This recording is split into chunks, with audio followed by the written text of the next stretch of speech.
जब हमारा देश शिक्षित हो जाएगा, खुद अपने आप वो रोजगार और सब कर लेगा, फिर इनको जरूरत नहीं। इसलिए सरकार चाहती है कि आपस में धर्म के नाम पर आपस में भिड़ाए रहो, ये लोग बटे रहेंगे। नरेंद्र मोदी जी ने कहा था कि हम आएंगे तो जातवाद खत्म करेंगे। आज सबसे ज्यादा अगर जातिवाद में आपस में बांटा जा रहा है, धर्म के नाम पे बांटा जा रहा है, और एक तरह से इस तरह का माहौल अगर जहरीला हो जाएगा तो हर जान बदन को खतरा है। लेकिन कहीं ना कहीं जाकर के वो रास्ते से भटक जाते हैं, वो सिर्फ साजिश और सियासत की दुकान तलाश करते हैं, झूठ और बेशर्मी की ताकत तलाश करते हैं। किसान, जवान, पहलवान, आवाम सबको शिक्षा और स्वास्थ्य की जरूरत है। जब हमारा देश शिक्षित हो जाएगा, खुद अपने आप वो रोजगार और सब कर लेगा, फिर इनको जरूरत नहीं। इसलिए सरकार चाहती है कि आपस में धर्म के नाम पर आपस में भिड़ाए रहो, ये लोग बटे रहेंगे। लेकिन सभी को सोचना है, और सरकार से भी निवेदन है कि आपकी जिम्मेदारी है। देख लीजिए, जब से ये सरकार भी आई है, कभी शिक्षा, स्वास्थ्य, सुरक्षा की बात नहीं चल रही है। शिक्षा इतनी महंगी कर दी गई है कि गरीब लोगों को पढ़ाना लिखाना बड़ा मुश्किल हो रहा है। देश के आदरणीय प्रधानमंत्री नरेंद्र मोदी जी ने कहा था कि हम आएंगे तो जातवाद खत्म करेंगे। आज सबसे ज्यादा अगर जातिवाद में आपस में बांटा जा रहा है, धर्म के नाम पे बांटा जा रहा है, और एक तरह से इस तरह का माहौल अगर जहरीला हो जाएगा तो हर जान बदन को खतरा है। खुद माली ही फूलों को नोच करके फेंक देगा तो चमन को खतरा है। औलाद अगर जिसकी निकम्मी हो जाए तो धन और सबका खतरा है।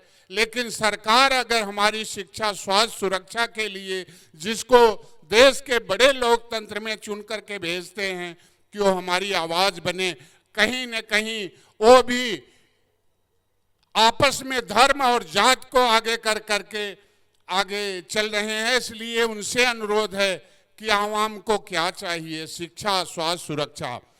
तो और देखा जाए, मैं किसान होने के नाते कहना चाहता हूं कि किसानों ने लगातार 13 महीने आंदोलन किया, लेकिन अपनी बात मनवा लिया था, लेकिन आज भी वो कोई उनको मिला नहीं है। इस देश को दो ही चला रहे हैं, या तो किसान या तो उन्हीं के बेटे जवान।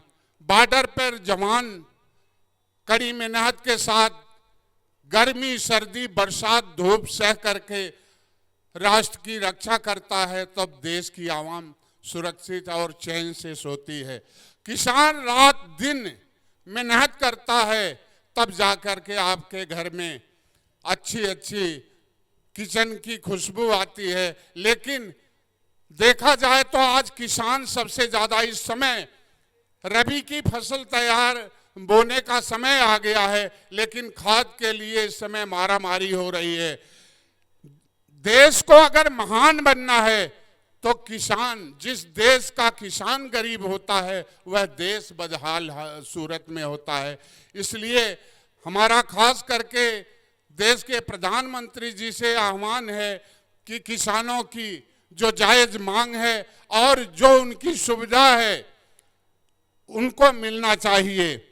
हमारा देश कभी सोने की चिड़िया कहा जाता था। ये 4 फूलों का गुलदस्ता भी अगर सिंगल फूल का बनाया जाए तो सिर्फ फूल कहा जाता है, गुलदस्ता 4 फूलों से होता है।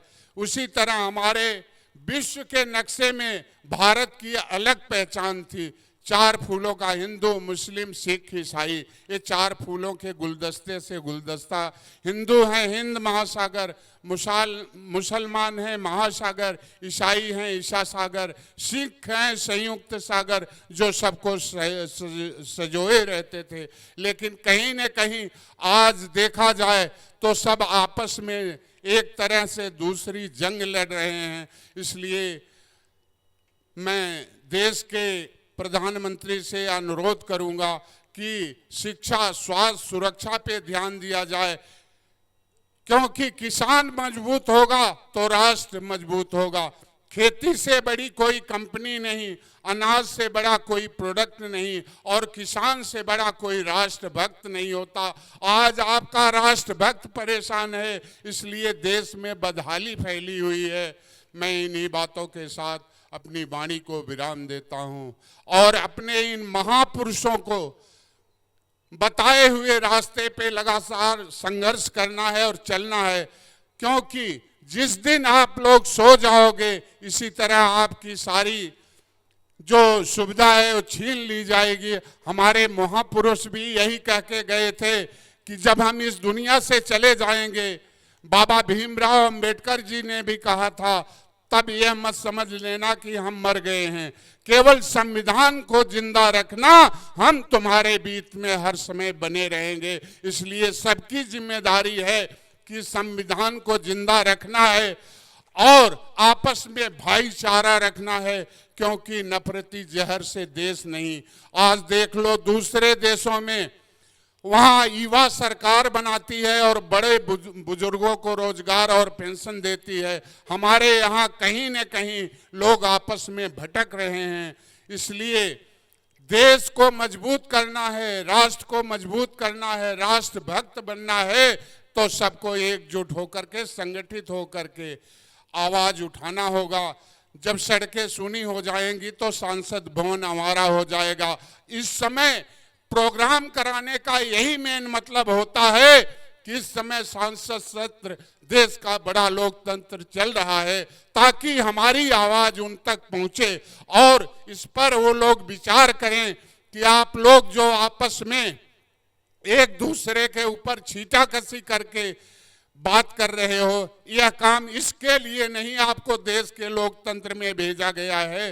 देश के लोकतंत्र में आपको इसलिए भेजा गया है कि आवाम के हक, हकूक और शिक्षा, स्वास्थ्य, सुरक्षा की बात करो, क्योंकि देश, आने वाली पीढ़ियां अगर ऐसे ही रहा तो आने वाली पीढ़ियां गुलाम हो जाएंगी। आप लोगों को बहुत बहुत धन्यवाद है। आज जो हम फल खा रहे हैं पके पकाए, यह पेड़ हमारे इन महापुरुषों के लगाए हुए हैं। इसलिए हर समय हम WTP को और सभी संगठनों को दिल की गहराई से हार्दिक धन्यवाद देता हूं, जो लगातार ऐसे कार्यक्रम करा करके जागरूकता अभियान चलाते रहते हैं।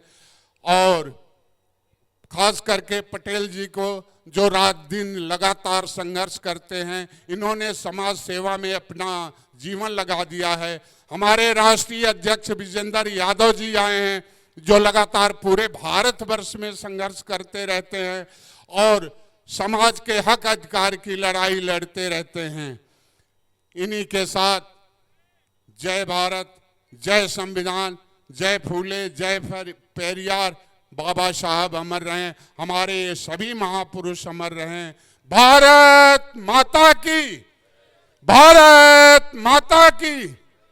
नेशनल दस्तक की आपसे गुजारिश है कि अगर इसको बचाना चाहते हैं तो नेशनल दस्तक को सब्सक्राइब करने के लिए रेड कलर के सब्सक्राइब बटन को दबाएं, फिर बेल आइकन की घंटी दबाएं। नेशनल दस्तक को बचाने के लिए बहुत जरूरी है कि हर खबर को शेयर करें, लाइक करें, कमेंट जरूर करें।